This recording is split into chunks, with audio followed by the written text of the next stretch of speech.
네, 저는 서울문화예술대학교 조경 교수입니다.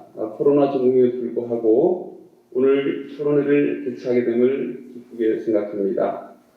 네, 오늘 토론을 보면 주제와 토론에 참여하는 분들을 보시면 알겠지만 상당히 국가적으로 이제 가장 필요한 그러한 핫한 내용이고요.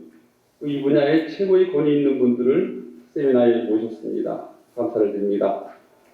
네, 얼마 전에 그 유엔에서 연령 구분을 발표했습니다. 내용을 보면 17세가 미성년자, 18세에서 65세가 청년, 66세에서 79세가 중년, 80세에서 99세가 노년, 100세 이상이 이제 장수노인 5단계로 구분을 다시 했어요. 이 같은 기준이 이제 우리 사회에 던져주는 의미가 클 텐데요. 보시면 알겠지만 18세에서 65세를 청년으로 구분했다는 사실입니다. 이것은 저출산 고령 사회에 있어서 생산 가능 인구가 급격히 줄고 있는 상황에서 가지고 배우고 건강한 그런 경험 있는 베이비부머 세대에 대한 그 사회적 역할을 요구하는 것이 아닌가 이렇게 생각합니다. 그리고 곧 이제 5년 후면은 우리나라가 초고령 사회가 되는데요. 유엔의 이러한 기준과 또 초고령 사회를 앞두고 우리 그런 제도와 정책이 재편돼야 되는 것이 아닌가 이렇게 생각을 합니다. 네, 이와 더불어서 우리나라는 지금 대내외적으로 어려움을 맞고 있는데요. 국민들에게 갈 길을 지시할 그 지도자들은 자기들의 사기와 당락에 함몰되어서 사회를 혼란에 빠지게 하고 있고 또 커져가는 가계부채는 금방이라도 폭발할 것 같은 내관과 같고 또 노동은 경쟁력을 잃어서 위기일도로 치닫고 있는데요. 이 방향을 잡아줄 지도자는 거의 많지 보이지 않는 것 같습니다. 이 같은 현상에서 오늘 토론회는 상당한 의미를 부여할 수 있겠습니다. 특히 오늘 토론의 주제인 융합전략과 초강균형 그리고 장수사회와 노화의 혁명의 내용은 우리 사회에 시사하는 바가 상당히 크다 생각을 하겠습니다. 앞서도 말씀드렸지만 오늘 토론 진행에 대해서 말씀드리면 먼저 정용대 전 한국보건사의 원장님이시죠. 융합혁명과 초강균형에 대해서 발표하시고요.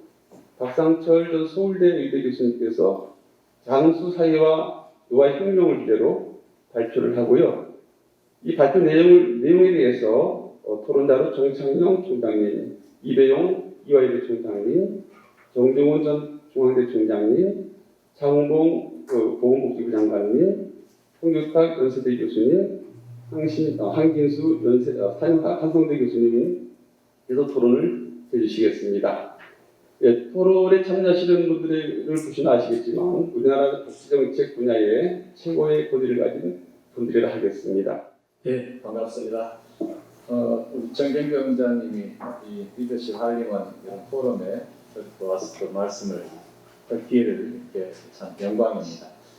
저는 제가 그동안에 노화 연구하고 그다음에 장수 연구를 하면서 제가 느꼈던 그런 것을 오늘 좀 간략히 좀 소개를 드리고 그래서 앞으로 어떻게 우리가 좀 이 사회를 좀 바꿀 수 있을까 그런 제 순진한 그런 이야기를 좀 전해드리고 싶습니다. 저는 원래 의학도고 생명과학자입니다. 그래서 제가 제일 처음에 관심 가졌던 것은 사람이 왜 늙냐, 어떻게 늙느냐, 그것을 어떻게 조절할 수 있느냐 이런 것이 저희들의 제일 큰 숙제였고 그런 연구를 쭉 하는 과정에서 정말로 사람들이 많이 늙어버리면 어떤 상황이 벌어질까? 그래서 이제 장수 연구를 시작했습니다. 이 장수 연구를 시작할 때 제일 큰 중요한 목표는 뭐였더냐? 이 사람이 늙어져 가면은 점점 기능이 떨어지고 여러 가지가 나빠지기 때문에 정말 아주 늙어버리면은 얼마나 나빠졌을까? 정말 그 사람이 어떤 final stage of life, 생의 마지막 순간에 우리 인간의 모습, 그 생명을 유지할 수 있는 최소한의 조건이 무엇일까? 그걸 첫 번째 저희들이 알고 싶었고, 두 번째는 그러한 상태에 계신 분들이 행복할까? 인간다운 디그니티를 유지하고 있을까? 이런 것이 저희들이 이 백세인 연구를 시작했던 계기였습니다. 그런데 그 연구를 하고 나서 제가 지금까지 가졌던 생각을 완전히 바꿨습니다. 이 장수조사를 하면서 제가 크게 느낀 것이 세 가지 방향입니다. 하나는 100세까지 사신 어르신들이 실제 만나보니까 예를 들면 팔굽혀펴기 100개 하신 분도 계시고 자전거 타고 다니면서 예를 들면 새벽에 동네 사람들을 깨우시는 분도 계시고 지게를 메고 다니면서 밭에서 일하시고 계신 분들도 제가 만나게 됐습니다. 그래서 저희들이 노화라는 것이 예를 들면 지금까지 우리가 생각했던 것과는 전혀 다른 것이구나 하는 것을 첫째 우리가 느꼈습니다. 두 번째는 뭐냐? 그러한 장수하신 분들, 100세가 넘게 사시는 분들이 그 사시는 그런 환경을 보니까 우리나라뿐만 아니라 일본이라든지 사르디니아라든지 크레타 섬이라든지 이런 데 전 세계 장수에 갔을 때도 그분들이 사는 환경이 아주 풍요로운 환경이 아니었습니다. 경제적으로 그렇게 크게 여유가 없는 상황에서도 이분들이 다 장수를 하셨습니다. 그래서 저는 저비용 장수 사회가 가능하다라는 것을 현장에서 저희들이 느꼈습니다. 그래서 그런 것이 또 저희들이 백세인 조사에서 느꼈던 것이고 세 번째는 저희들이 예를 들면 저는 생명과학자입니다. 그래서 노화 연구를 하다 보니까 최근 지난 10여 년 사이에 엄청난 변화가 이루어지고 있습니다. 우리가 종래 생각했던 노화의 개념에서 거의 180도 다른 새로운 혁신적인 이 과학기술이 등장하면서 인간의 노화된 생체의 기능이다 또는 생체 여러 가지 모든 문제점들을 혁신적으로 해결할 수 있는 그런 것이 등장한다고 지금 보고 있습니다. 그래서 정리에 생각했던 노인이라는 개념이 달라져야겠다. 그런 것을 제가 그동안에 실제 조사하고 또 실험실에서 연구하면서 느꼈었습니다. 그래서 오늘 그런 내용을 요약해서 여러분들께 소개해 드리고자 합니다. 그래서 오늘 제가 이 제목을 장수사회 그리고 노화혁명이라는 그런 용어로 붙여봤습니다. 그래서 우선 첫 번째 왜 노화혁명이 필요한가라는 것 가지고 간단히 말씀드리도록 하겠습니다. 우선 제일 첫 번째 왜 고령사에 대한 고식적 대응 방안이 한계를 가지고 있는가 이 문제를 한번 생각해 보도록 하겠습니다. 우리가 지금까지 노화라는 것을 생각할 때는 네 개의 원칙이 있습니다. 자, 노화라는 것은 누구나 다 늙는 것이다. 보편성. 노화라는 것은 한 번 늙으면 그만이다. 이게 완전 일방성. 또 노화라는 것은 어쩔 수 없다. 불가피성. 그리고 노화라는 것은 늙어지면 점점 나빠진다. 퇴행성. 이 네 가지가 키워드였습니다. 바로 그런 생각이 우리 모든 사람들한테 팽배되어 있었기 때문에 사람이 늙으면 어쩔 수 없다. 그러면서 연령 차별주의적인 생각이 당연히 낯설지라고 생각합니다. 근데 이제는 바로 그 근본 생각이 잘못되어 있다. 라고 이제 저희들이 말할 수 있는 그런 시간이 되는 것 같습니다. 그래서 우선 장수사회를 이야기할 때 우리 고령화 충격이라는 말을 씁니다. 에이지 퀘이크, 고령화 충격. 이게 정말 올바른 소리냐? 우리가 무슨 오해를 가지고 있는가? 그래서 장수사회에 대해서 이 고령화 충격에 대한 오해를 한 가지 말씀드리도록 하겠습니다. 우선 이 고령화, 특히 장수도가 높아지면 의료비 지출이 폭발적으로 증가하느냐? 이게 제일 큰 걱정사항입니다. 그래서 실제 지금 막 증가한다고 뉴스에 막 나오고 그렇습니다. 그러나 이것을 본격적으로 연구한 학자들의 자료들을 보니까 정말 사람들이 이렇게 오래 살게 되면 의료비가 많아지느냐? 그래서 80세 이전에 죽은 사람들하고 80세 이후에 죽은 사람들을 평생 의료비를 비교한 유명한 자료가 있습니다.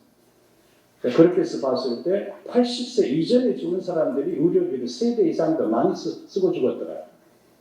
80세 이후에 90세, 100세 넘어와서 죽은 사람들은 의료비를 그렇게 많이 쓰지 않았다 하는 그런 일본에 있는 그 유명한 사사키 교수가 도호쿠 대학의 사사키 교수가 발표한 것이 있습니다. 자, 그 이야기는 뭐냐? 장수가 제대로 되면 건강한 장수 사회가 되면 의료비는 절감한다. 그 연구 논문의 제목이 장수는 의료비를 절감할 수 있다라는 제목이었습니다. 자, 그래서 우선 우리가 가졌던 생각에 한 가지 그 문제점들에 대해서 다시 한번 생각할 기회를 가져야겠다 이렇게 생각하고 있습니다. 두 번째, 나이가 들어가게 되면은 예를 들면 점점 이게 많은 노인성 질환들이 많아진다. 또 고령화 지수가 높아진다. 노인 숫자가 많아진다. 그러면 그에 비례적으로 그만큼 많은 노인성 질환 환자가 늘어나느냐, 그런 것에 대해서 또 많은 또 반론이 또 거론이 되고 있습니다. 실질적으로 이런 고령화 지수가 높아져 가면서 그 비율이, 건강하지 못한 사람들의 비율이 현저하게 낮아져 가고 있습니다. 고령화도가 높아져 가면서 훨씬 건강한 사람 숫자가 압도적으로 많아져 가고 있습니다. 예를 들면 지금부터 30년, 40년 전에 70세 이상의 사람들의 이런 질환 비율하고 지금 현재 70세 이상 사람들에서 70대에서 사람들에서 질환 비율이 현저하게 낮다라는 것이 이제 구체적으로 이제 보고되기 시작하고 있습니다. 그래서 고령사회가 되면서 건강한 노인의 비율이 유의하게 증가하고 있다. 다시 말해서 사람들이 나이가 많았다고 해서 전부 똑같이 다 기능이 떨어지고 퇴행적인 상황은 아니다. 나이가 든 사람들도 건강하다. 그래서 건강하고 활발한 생활을 할 수 있는 사람이다라는 것이 아주 중요한 그런 새로운 키워드가 되겠습니다. 특히 베이비붐 세대가 등장하면서 우리나라뿐만 아니라 더 앞에 등장했던 미국이나 일본이나 이런 나라에서도 새로운 베이비붐 세대가 등장하면서 건강한 노인 숫자 비율은 엄청나게 증가되고 있습니다. 그 다음에 이 과학기술의 발전이라는 것이 또 엄청난 변화를 초래하고 있습니다.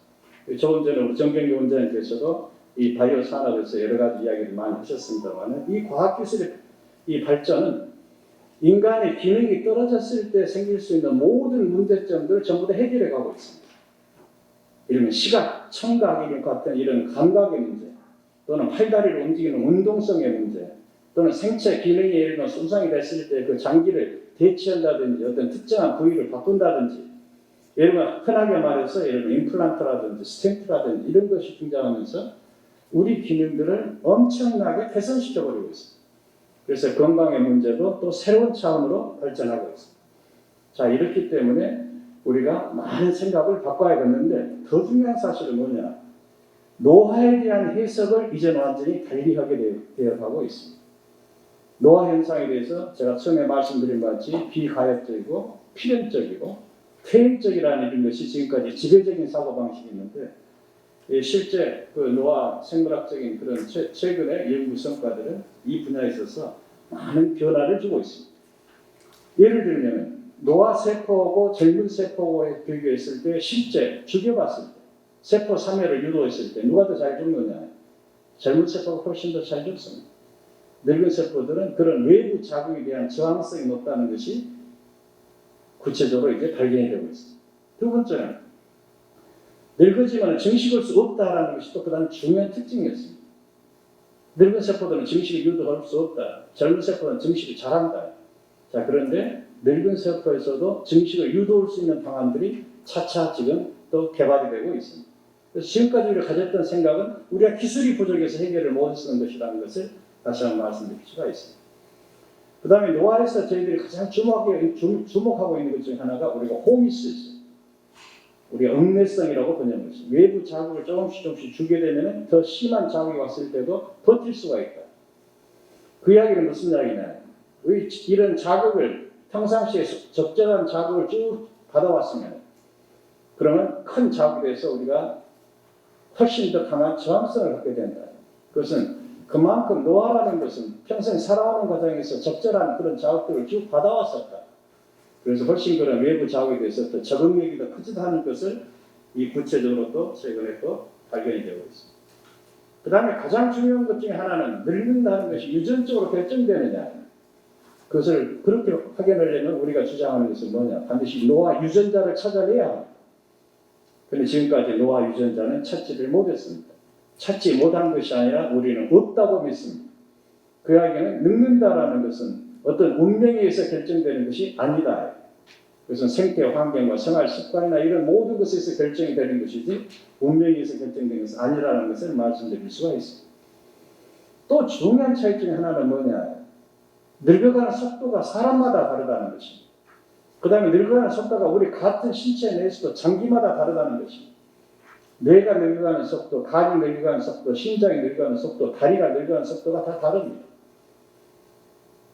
같은 사람 몸에서도 장기마다 기관마다 늙어가는 속도가 다르고 또 실제 공동체에서 사람들마다 늙어가는 속도가 다르고 그렇다는 것은 그만큼 그 모든 장기의 기능 또는 사람들의 어떤 생활 습관이나 이런 환경적인 사회적인 요인이 굉장히 중요하다는 것을 보여주고 있습니다.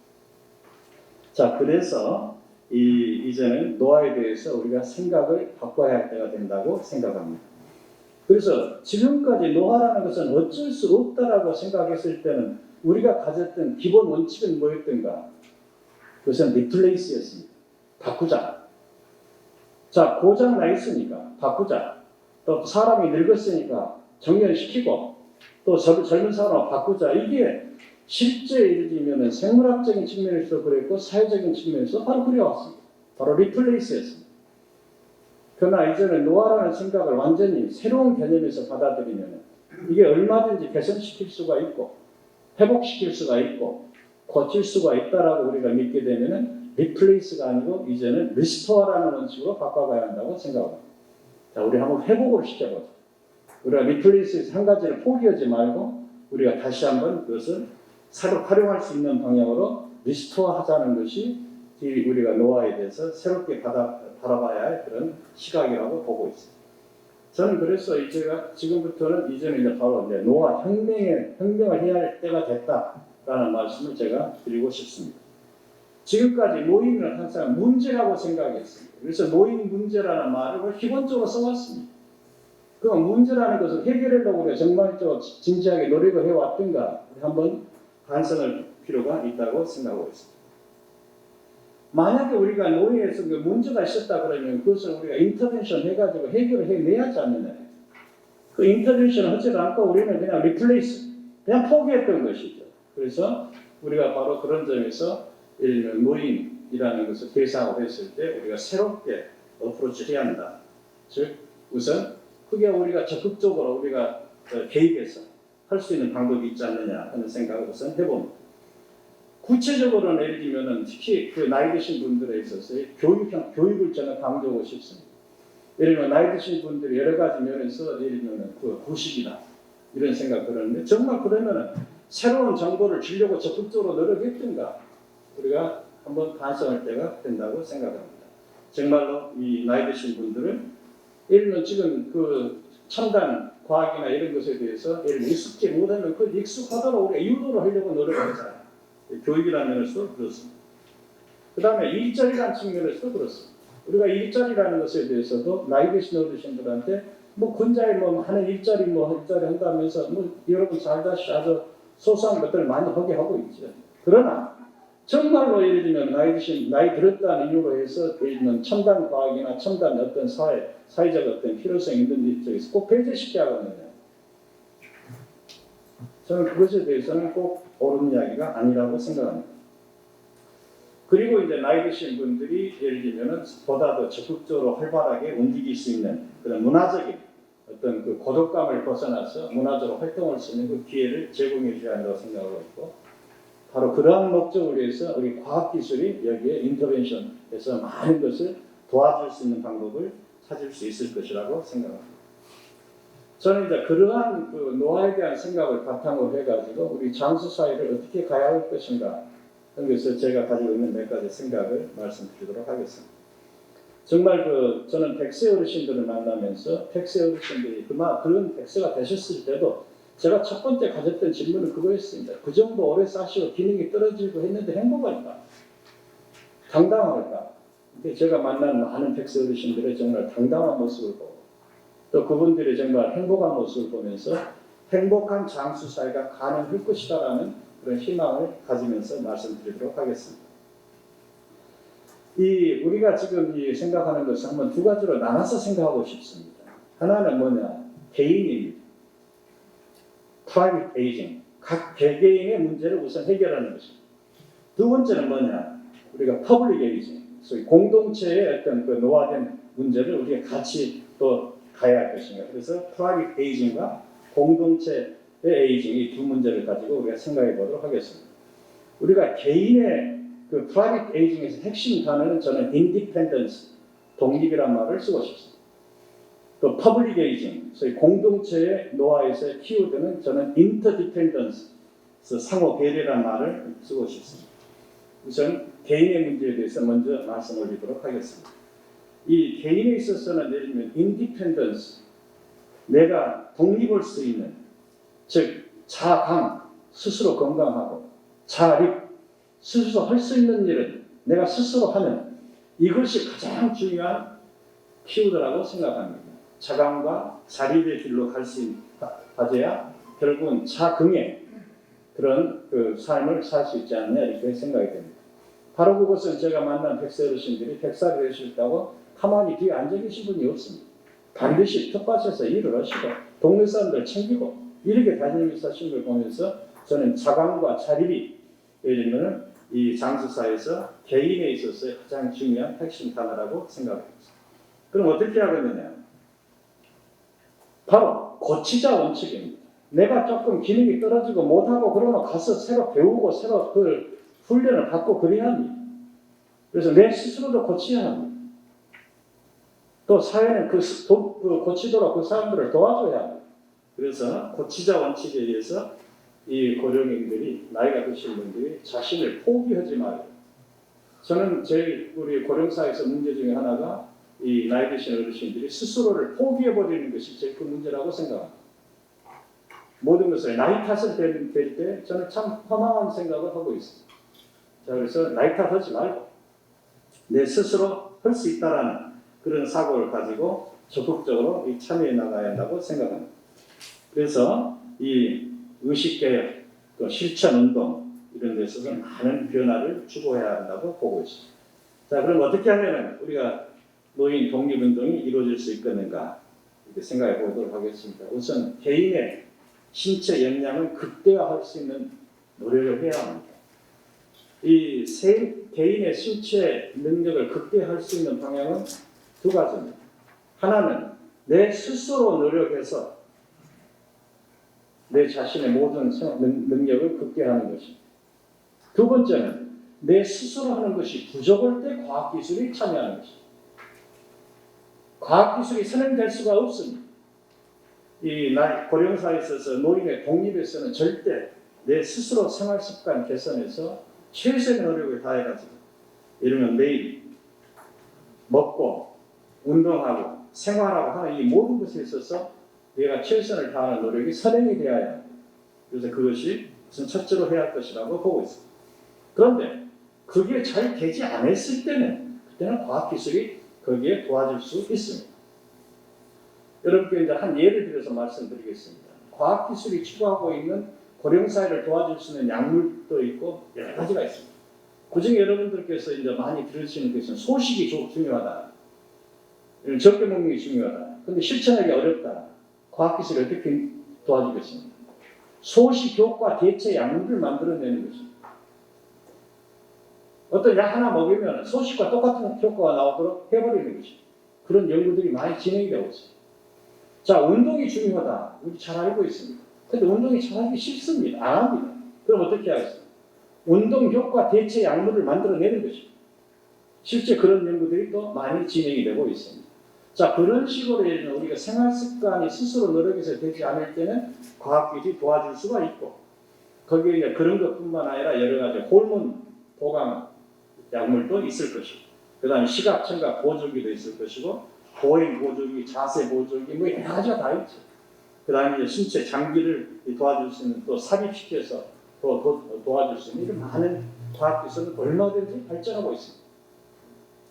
그러나 이런 이 과학기술이 활용하는 이런 방법보다는 자기 신체를 스스로 개혁하는 것이, 개선하는 것이 우선 선행되어야 한다는 것을 말씀드리고 싶습니다. 그 다음에 개인의 사회적 역량을 강화해야 합니다. 이 사회적 역량을 절대 강화해야 합니다. 나이가 드신 분들께서 예를 들면 대접만 받으려고 하는 것이 아니라 나이가 들었으니까 하는 이런 핑계를 댈 것이 아니라 지속적으로 사회에 참여해서 주어진 업무를 완수하기를 바라겠습니다. 그리고 평생 쌓았던 그런 여러 가지 네트워크를 잘 활용을 해서 이 지역사회에 더 나은 미래를 위해서 이런 봉사도 하고 또 생활 습관도 이렇게 개선시키고 하면서 많은 새로운 가치를 창출할 수 있는 그런 노력을 스스로 해야 합니다. 요즘에 이 분야에서 우리가 특별히 쓰고 있는 용어가 있습니다. Zero Transcendence라는 말을 씁니다. Zero Transcendence라는 것은 노인에 있어서의 초월적 의식을 말합니다. 노인들이 가지고 있는 초월적 의식, 그것이 결국은 사회를 아우르고, 다음에 이 나이가 드신 어르신들이 제일 중요한 것 중에 하나는 시대 정신에 따라가야 합니다. 시대 정신과 혁신 기술을 습득해야 합니다. 이 변화되는 시대 정신에 자꾸 옛날 이야기만 할 수는 없습니다. 시대의 변화에 따라가서 지금 시대 정신과 어울려가는 노력을 최선을 다해야 합니다. 그 중에서 특히 최근에 거론되고 있는 각종 디지털 테크놀로지, 이 디지털 테크놀로지를 이 고령층에서 그렇게 익숙지를 못하다 보니까 많은 괴리감이 생깁니다. 그것을 용어로는 우리가 디지털 디바이드라는 말을 쓰고 있습니다. 자, 이 디지털 디바이드라는 것은 누구 탓이겠어요? 결국은 각 개개인이 그만큼 더 노력을 하지 않는 한 디지털 디바이드 문제는 해결될 수가 없습니다. 바로 그런 것을 해결을 위해서 본인도 노력하고 그 다음에 공동체에서 같이 노력하는 그런 것이 필요하다고 생각합니다.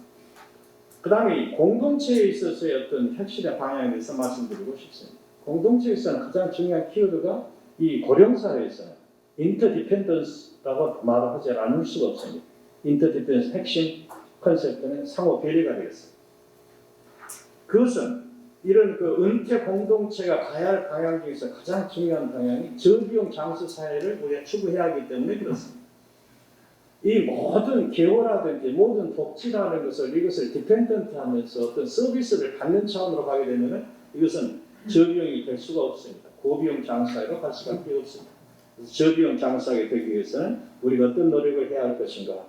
개개인에 있어서의 자기 스스로의 자강, 자립 이것도 중요하지만 공동체 주민들이 서로 상호 배려해서 협력하고 서로 지원하는 이런 프로그램이 굉장히 중요하다고 생각합니다.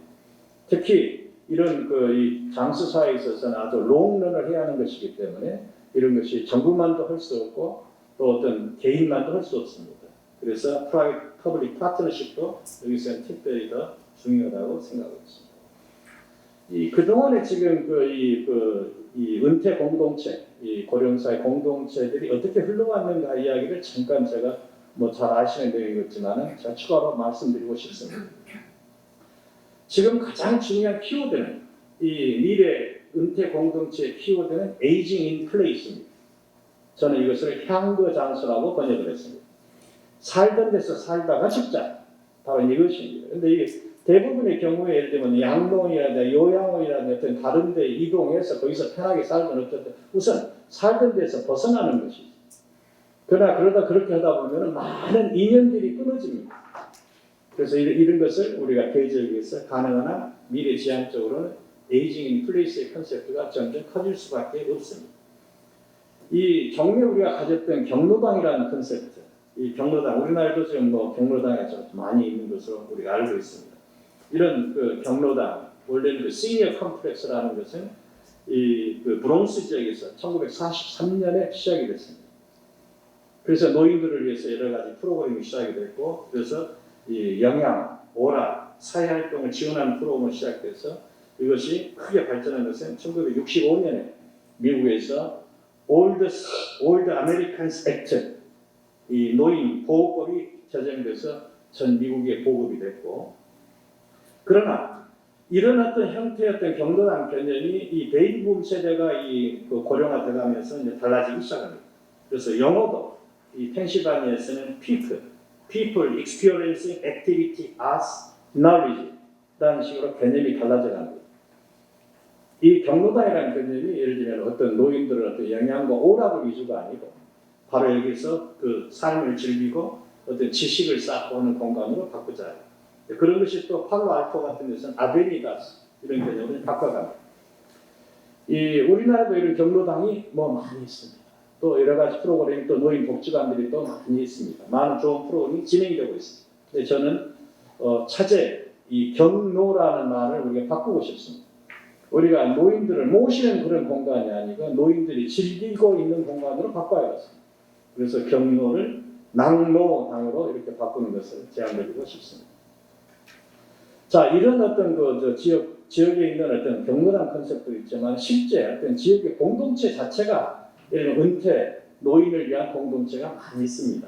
이 전통적인 지역 은퇴 공동체는 예를 들면 특수한 목적을 가진 어떤 집단 또는 자연적으로 사는 집단이 크게 나눠볼 수가 있습니다. 그 대표적으로는 예를 들면 미국의 그 펜실바니아 그 랭카스타에 있는 아미시 마을을 제가 들 수가 있습니다. 이 아미시 마을은 종교적인 집단이죠. 이 집단 지난 한 300년, 200한 몇십 년 동안 유지되면서 자체 내부에서만 뭐 결혼하고 또 이렇게 생활하면서 지금도 이러면 종교적으로 철저하게 되어 있는 그런 집단이죠. 그런데 이 경우에서 보면은 전기라든지 이런 걸 쓰지는 않습니다. 아주 전통적인 방법으로 이렇게 하는데 이 지역은 양로원이 없습니다. 노인은 가족 책임입니다. 그래서 철저하게 가족들이 하면서 동네 이웃들이 서로 같이 어울려 사는 그러면서 아주 장수를 누리는 그런 지역으로 되어 있습니다. 예를 들면 세계적으로 유명한 오키나와 같은 그 장수 지역도 이런 전통적인 이런 장수 시스템을 가지고 있습니다. 이 오키나와에 유이마루라는 시스템이 있습니다. 유이마루라는 것은 우리의 두레마루하고 두레 정신과 똑같은 것입니다. 동네 사람들이 서로 동네 사람들이 챙기자라는 것입니다. 그래서 아침에 누가 일어났느냐 아니냐 동생이 서로 챙기고 동네 뭔 일 있으면 같이 나누고 바로 그런 것이 바로 이런 그 전통적인 이 지역 은퇴 공동체가 이루어질 수 있는 것이라고 보고 있습니다. 우리나라에도 바로 그런 전통적인 그런 이 두레 마을에 의한 이런 프로그램들이 많이 진행이 되고 있습니다. 제가 이 우리나라 그 장수 지역을 쭉 장수인들 조사하면서 많은 장수 지역의 특징들을 보게 됩니다. 그 중에서 이제 구례, 곡성, 순창, 단양 이 지역을 우리가 구곡순담이라고 저희가 명명을 했습니다. 이 구곡순담은 집중 조사에서 본 결과 이 지역에서는 장수인들을 위한 아주 구체적인 프로그램들이 많이 진행이 되고 있습니다. 예를 들면 백살 잔치도 있고 회원내 잔치도 있고 또 장수인 건강 체육 대회도 있고 이런 많은 프로그램들이 그 지역에서 같이 오는 동네 사람들이 같이 어울려 사는 것을 보면서 제가 이런 것을 볼 수 있었습니다. 아, 전통적인 지역 공동체가 되게 참 아름다운 그런 모습을 보이고 있구나. 자, 그런데 이런 전통적인 어떤 그 공동체 이외에 기획적으로 아주 공동체를 만든 은퇴 공동체가 있습니다. 그건 여러분들이 잘 아시는 선시티, 바로 선시티가 되겠습니다. 아리조나의 피닉스에 있는 선시티는 적어도 한 7만 가구 정도 사는 그런 지역인데 이 지역은 이 의도적으로 예를 들면 은퇴 사람들을 모은 세계 최초의 은퇴자 공동체 마을이 되겠습니다. 그래서 이런 마을이 만들어져 가지고 많은 사람들이 같이 어우러서 사는 그런 지역이 되어 있고 그런데 이러한 어떤 그 기획적인 이런 트렌드가 그런 선시티에서 시작을 해가지고 그냥 점차 자연 속으로 들어가는 어떤 공동체의 운동이 바꿔져 가고 있습니다. 예를 들면 그래서 미국 동부 지역에서 아그리토피아, 즉 농사를 많이 짓는 또는 스왑스쿼트 어떤 이 어떤 농토 그 지역을 이렇게 하는 또는 로하스라는 것은 이제 라이프스타일하고 헬스 앤 서스테이너빌리티 빌리지죠. 로하스 빌리지 이런 프로그램들이 진행이 되면서 결국은 어떤 자연과 어우러지는 그런 어떤 공동체 개념이 많이 지금 확대돼 가고 있습니다. 그런데 이런 어떤 새로 기획을 해가지고 만든 공동체도 있지만 아주 이제는 지역을 개혁을 해가지고 이 공동체를 만드는 프로그램도 많이 진행이 되고 있습니다. 그 중에서 대표적인 것이 1970년도부터 시작한 이 미국의 경우 예를 들면 우리가 그 NORC라고 합니다. Naturally Occurring Retirement Community, 지역 은퇴 공동체죠. 이런 것은 어떤 지역이 자기들끼리 딱 서로 그 지역 내에서 서로 합의를 해가지고 적절한 서비스를 받으면서 그 지역에서 그대로 사람이 살다가 죽자 이건 에이징 인 플레이스를 하자는 것이죠. 그것은 지역 주민들 서로 합의를 해가지고 프로그램을 만든 것이 되겠습니다. 대표적인 이 보스턴 지역에서 비건 힐 빌리지 프로그램이 그런 것이 되겠습니다. 근데 이 프로그램에서 이제 가장 대표적인 것은 샌프란시스코에 있는 이 소위 중국 교포들이 자기들 의사가 나서가지고 예를 들면 그 지역에 아픈 다 병이 있는 노인들을 대상으로 한 온록 프로그램이 아주 대표적인 프로그램이 되었습니다. 이게 일종의 주간 개호 시스템의 이 제일 첫 번째 이제 사례가 되겠습니다. 그래서 이 프로그램이 시작되면서 결국은 노인 포괄 개호 프로그램이 이 전국적으로 퍼지게 되고 그런 것이 이제 새로운 이용이 되게 되겠습니다. 그 다음에 이제 어떤 특별한 어떤 질환과 이 질환에 의해서 또는 건강 개요 그런 그 공동체가 만들어지고 있습니다. 그 중에 이제 가장 대표적인 것이 예를 들면 CCRC라는 Continuing Care Retirement Community가 지속 개요 은퇴 공동체라는 것이 예를 들면 양로원에서 요양원에서 병원으로 이어져가는 이런 프로그램에 한 채 묶어서 가는 그런 프로그램도 시작하고 있고 또는 에덴 올터너티브 이 에덴 올터너티브는 이 우리 에덴 대체 프로그램이 되겠죠. 즉 이런 노인 공동체에 다세대, 즉 젊은 세대들이 들어오게, 특히 어린 세대들이 들어올 수 있게 하는 그런 것을 적극적으로 이제 권장하는 그런 프로그램도 시작이 되고 있고, 또는 이제 이 소수의 그런 주민들만 모여서 사는 그린하우스 프로젝트, 또는 이제 치매 환자만 모여서 그렇게 살게 하는 호흡의 네덜란드 호흡의 마을 프로젝트 이런 것이 또 있겠습니다. 또 이제 우리나라에서도 이런 케어 인 플레이스, 제가 이거 향경 개호라고 했습니다. 이게 일종의 자가 그 개호 서비스죠. 그래서 제가 복지 서비스. 우리나라도 지금 이런 서비스가 많이 진행이 되고 있습니다. 자, 이런 것을 쭉 정리해 보면서 미래 공동사회의 고령사회 공동체 발전 방향은 어디로 가야 할 것인가? 그것은 지금 현재 고령사회도 중요하지만 앞으로 다가오는 베이비붐 세대의 이 고령층들이 증가하면서 많은 컨셉트가 달라져 갈 수밖에 없습니다. 이 베이비붐 세대의 고령층은 보다 적극적이고 능동적인 사회 참여를 바라는 사람들이기 때문에 바로 이런 이 고령층들이 우리가 이것을 같이 받아들이면서 공동체가 많이 달라져야 할 것으로 보고 있습니다. 그래서 이런 그 노인 개개인의 독립성을 우리가 강화하고 이런 노인들의 여러 가지 생활을 지원할 수 있는 그런 프로그램에 같이 가면서 당당하게 활동하는 그런 이 공동체를 만드는 방향으로 가야 한다고 보고 있습니다. 저는 이제 그러기 위해서는 이 교육과 봉사 이 두 가지가 가장 중요한 키워드라고 생각하고 있습니다.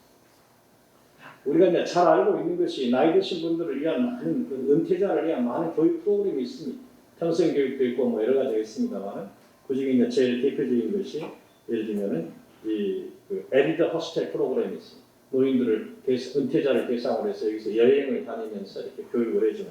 그렇게 하다가 그것이 근자에는 익스플로리타스 이게 보다 더 적극적인 키워드로 바뀌어져 갑니다. 그냥 노인을 위한 어떤 여행 프로그램이 아니라 익스플로리타스라고 해가지고 훨씬 더 적극적인 그런 프로그램으로 발전하고 있고 또 이런 것이 이제 더 나아가서는 이제 대학이 지역 주민들과 같이 어울려서 같이 가자 그래가지고 이런 대학 연계 은퇴 공동체, College Linked Retirement Community 그것이 미국이나 유럽에서 그래서 이런 것이 새로운 형태 중에 하나가 제3기 인생대학 프로그램이 진행되고 있습니다. 미국의 경우에서는 아주 특별한 그런 재단이 있습니다. 버나드 오셔 파운데이션.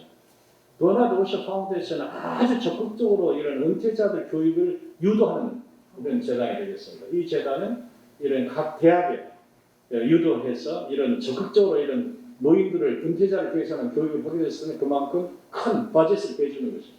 예를 들면 1,000명이 넘었을 때 대상자 2,000명이 넘었을 때 그 서포트해주는 돈이 예를 들면 10만 불에서 100만 불로 차원이 달라지게 큰 지원하는 그런 프로그램을 저희들이 보고 있습니다.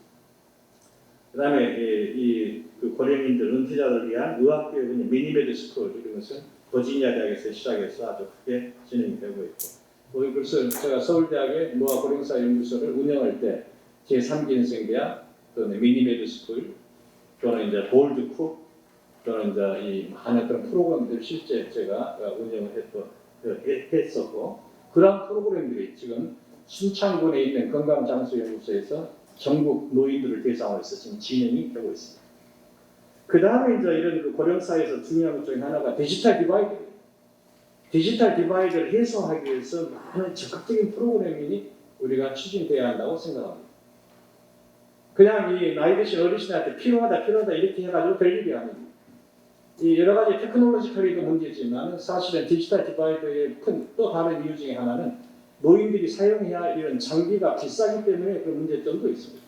이 장비의 보급도 필요하고 보다 적극적인 그것을 활용할 수 있는 방법을 쓸 수 있도록 해주는 것이 결국 나이 드신 어르신들이 소외되지 않고 보다 적극적으로 사회 참여할 수 있는 계기가 되지 않겠는가 이렇게 생각이 되고 있습니다. 그 다음에 고령사의 중요한 것 중에 하나는 재정적인 안정이 되겠습니다. 이 재정적인 안정을 하기 위해서는 국가도 신경을 써야지만 사실은 개개인이 가지고 있는 많은 은퇴 이 자금들 중에서 그 잉여재산이 있으리라고 생각합니다. 그런 잉여재산에 대해서 우리가 보다 이 적극적으로 사회에 참여하면서 이런 같이 쉐어링할 수 있는 그런 프로그램이 이루어져야 한다고 생각하고 있습니다. 그 다음에 이제 과학기술, 이 과학기술은 뭐 제가 구체적으로 언제 기회가 있으면 다시 말씀을 드리도록 하겠습니다. 그러나 과학기술의 핵심은 그것입니다. 노인들의 어떤 기능을 어시스트, 돕거나 인핸스, 증강시키거나 또는 리스토어, 회복시키거나 그렇지 않으면 리플레이스, 대체하거나 또는 서브스티튜트, 치환하는 것입니다. 그 모든 게 다 가능합니다.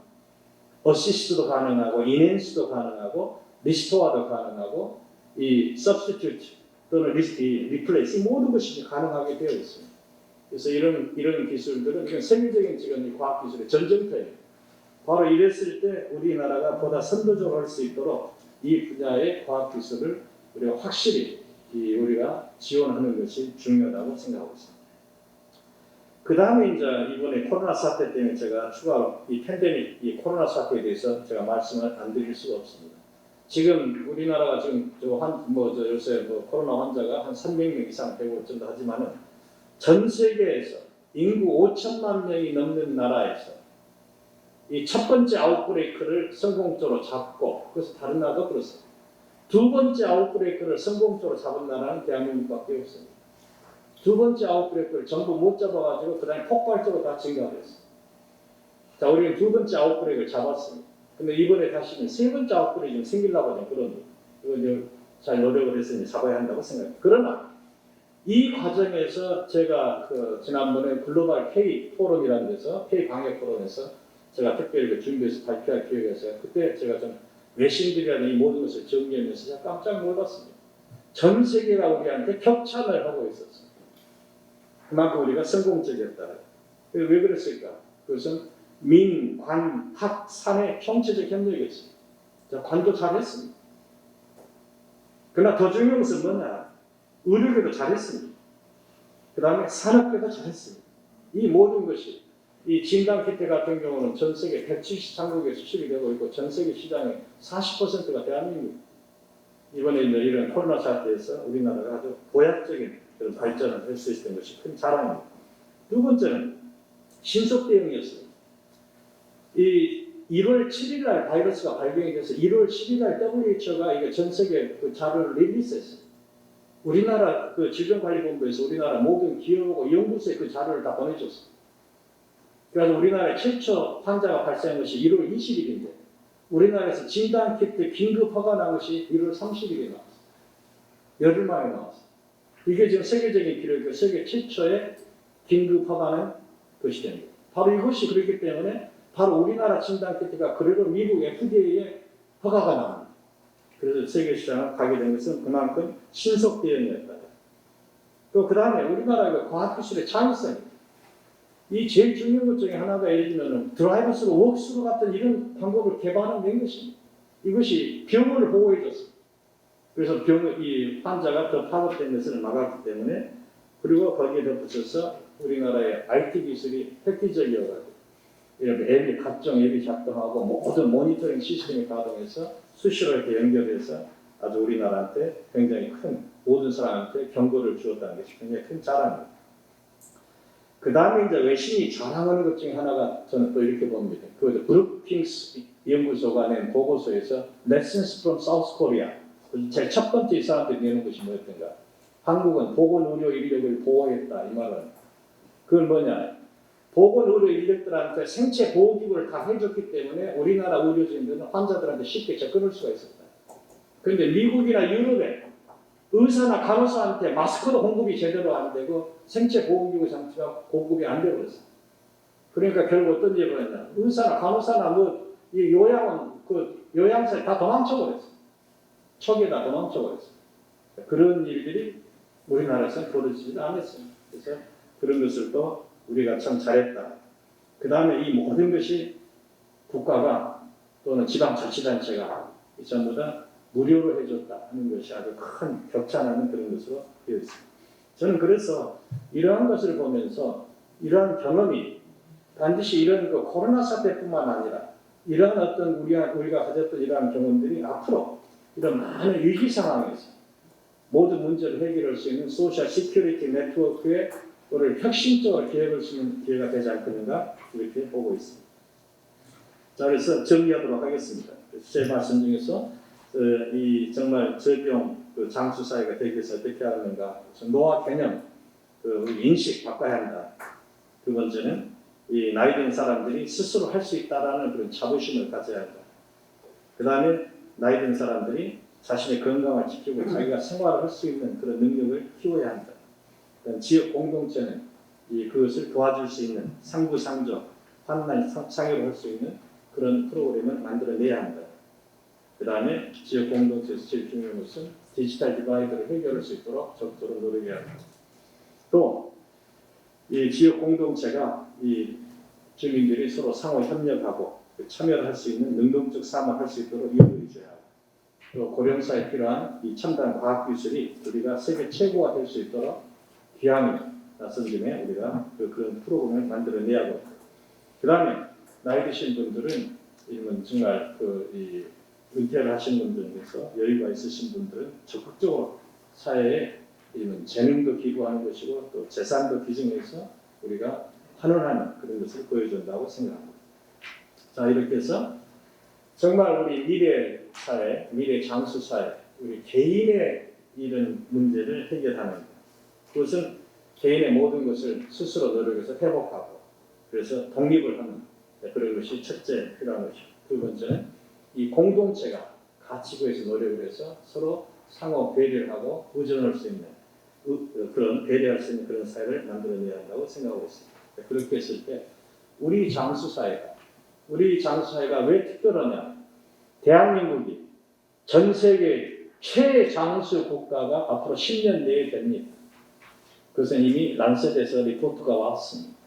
그것은 대한민국의 지금 고령화 지수가 빠르다는 것도 중요하지만은 대한민국의 지금 노인들의 건강 상태가 상대적으로 다른 나라들에 비해서 더 좋아져 가고 있습니다. 일본을 우리가 10년 뒤에 따라갑니다. 지금 일본에 조금 뒤져 있습니다만 우리가 10년 뒤에 일본을 따라갑니다. 이번에 코로나 사태나 이런 것이 다 생겨서 제일 큰 손상을 받은 연령층은 바로 노인층입니다. 다른 나라는 심각한 그런 앞으로 이 장수 지수가 툭 떨어지게 되어 있습니다. 그런데 우리는 이게 크게 떨어지지 않게 되어 있습니다. 자, 이렇기 때문에 우리는 장수 사회를 맡게 되어 있고 이 장수 사회가 정말 저비용 장수 사회면서 행복한 사회가 될 수 있게 되기 위해서 우리가 최선의 노력을 지금부터 해야 한다고 생각합니다. 강의를 마치도록 하겠습니다. 감사합니다.